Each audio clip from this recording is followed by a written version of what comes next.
My name is Leonardo, and this is my first whiskey review. Now, what makes this review or this channel special when we do the reviews? Well, basically, I don't want to do the boring stuff that everybody else does. So, how will I do that? Well, I'm going to do it by actually putting this review in a different set of categories that most people don't use. So instead, I'll actually focus on three categories that are: first of all, how beginner friendly is it? Second of all, originality. And third is what cocktail fits for this whiskey. Yes, I said cocktail. And sometimes, well, I will say no, but most likely I'll try to fit them, and because I will have three to choose from: Manhattan, Old Fashioned, or a Whisky Sour. Now, this idea came from me actually from a very well-known whiskey expert, Dave Broom, that actually wrote a book about 100 different whiskeys that he mixed in 5 different ways.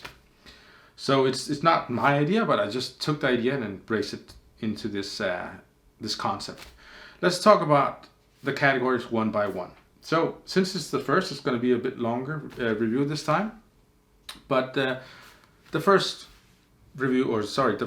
category is about, of course, how beginner friendly is it? And if I rate it low, it doesn't mean the whiskey is bad. Not at all. It can still have low ratings, but still be a great whiskey for a whiskey connoisseur or a very experienced whiskey drinker. I'm just saying, is it good to present this to a new person? Second category, well, we talked about originality. It's an abstract thing. I'll try to lean more into, the part of the flavor, but it can also be in the other parts of the presentation, like the bottle design or the story. And also, does it really go out of the rest of the range? That's also part of originality. Last part is, of course, the cocktail that I mentioned, and that's the three cocktails: Manhattan, Old Fashioned, Whisky Sour, and worst case scenario, none. But I'm very experienced in cocktails and also in whiskey, so most likely I will put at least 80% of all the whiskeys in one of those categories. And of course, the last thing that is not actually a category, but it's more the result or the final notes, and that will be, of course, is it worth your money? Again, it can be a good whiskey, but it's worth it for the entire, presentation.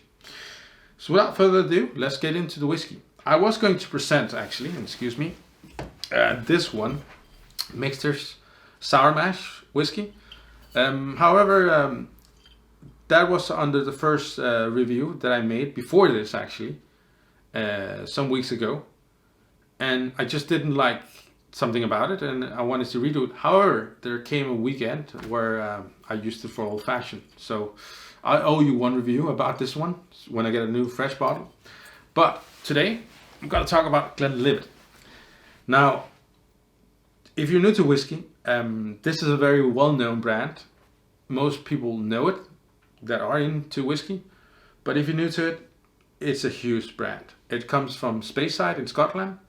And we can expect a non-peated whiskey. That means no smoke, basically.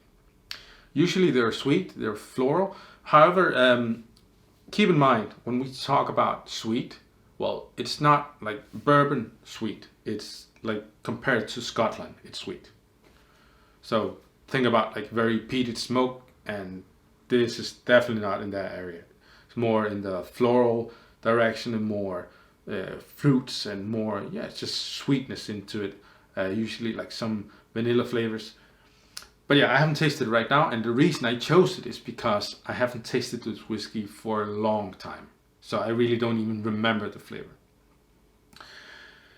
So yeah, without further ado, let's get into it. Now, if you're new to it, techniques very quickly is, first of all, we nose it, we taste it, have it in the mouth for like 5 seconds, we swallow it, and we get the finish. That's 3 parts. If you want to see a bit more about it, I'll make a video later, but that's for now, just that. And first, the nosing. What really is good about this whiskey in the beginner category is that it's really easy to nose. Meaning, that fruit notes, they come in instantly. You got, yeah, it's not vanilla, but it's more something on the caramel side. Without going into depth with this, because this is something very subjective what you get, and there's no like caramel in it.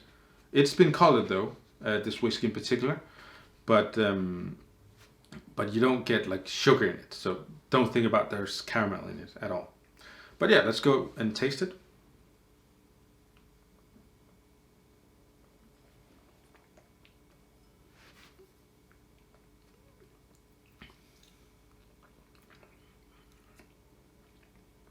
Oh, that's smooth. It's very smooth. I expected it to be smooth, but I didn't know, because I really didn't recall this. Wow, that's really, really good. It's great. So let's go into the category. Right now we're talking about how beginner friendly is it. It's amazingly easy to drink, very smooth, fruity. It's just got that. How do I explain it?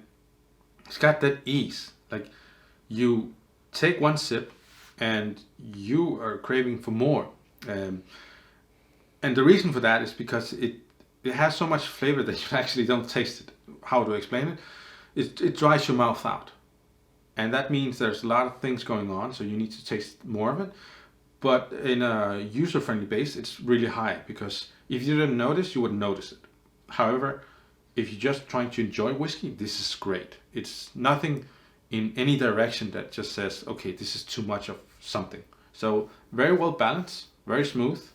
As a beginner-friendly whiskey, I definitely give it a 9, like with no doubt, a 9.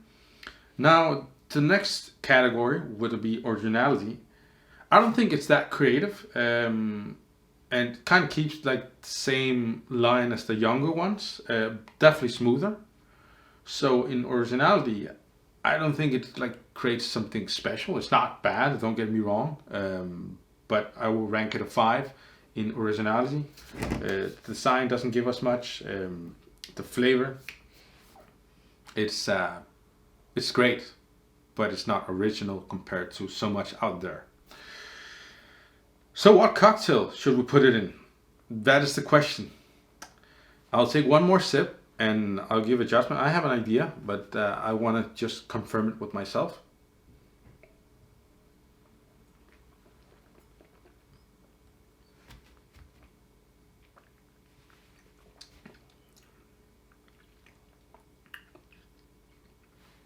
So, taste it second time. Still loving it.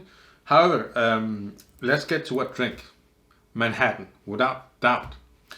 The thing though, or also called a Rob Roy actually. The thing though, with making a Manhattan, you really need to tone down the sweet vermouth, or vermouth as it's called.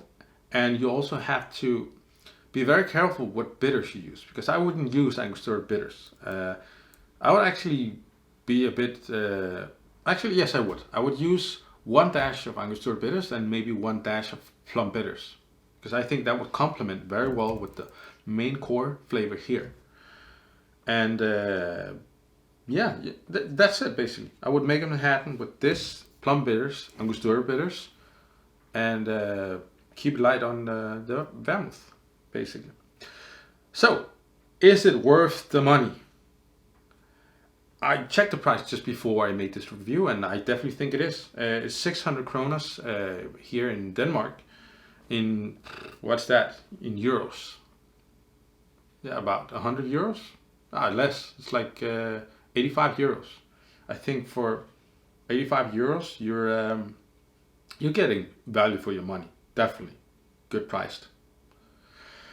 Without further ado, that was it for the first review here. I hope you enjoyed it and you also like my green socks. That's all for now. My name is Leonardo. Cheers.